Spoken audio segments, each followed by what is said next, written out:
It all started when I decided to take a short break and get away from the city. I own a small cabin in a quiet area, a place where I could unwind, relax, and escape the noise. Everything was going fine until one afternoon when I decided to head back home earlier than planned. I drove up to my cabin, grabbed my bags, and walked straight up to the door, only to find something that would make anyone's blood boil. The locks were changed.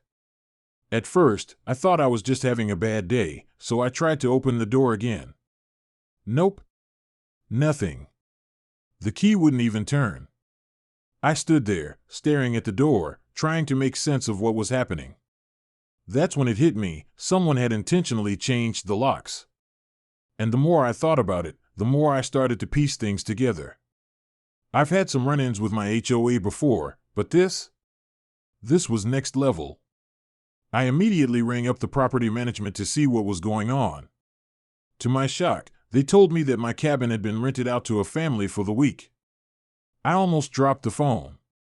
How could they rent out my property without even telling me? That's when I figured out who was behind it all. Karen from the HOA, the same woman who'd been causing problems for years, had decided to take matters into her own hands. Apparently, she'd gotten the idea that the cabin was vacant and figured she'd make a quick buck by renting it out.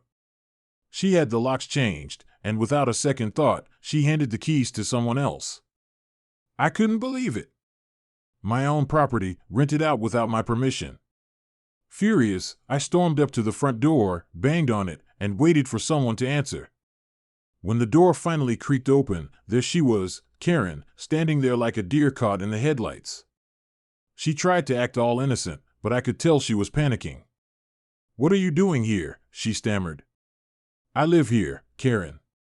You rented out my house. You changed the locks without asking me." I fired back. The look on her face was priceless. She immediately started making excuses, trying to justify her actions, but I wasn't having it. Long story short, I had to call the cops, and Karen quickly realized she had messed with the wrong person. After the whole ordeal, I got the keys back, and Karen was officially banned from any involvement with my property. But the whole thing left me with a lesson: never let an HOA Karen get too comfortable thinking they can control your property. And always double-check your locks. That was the story. Stay tuned for more jaw-dropping tales, and don't forget to like, share, and subscribe for more crazy moments like this one.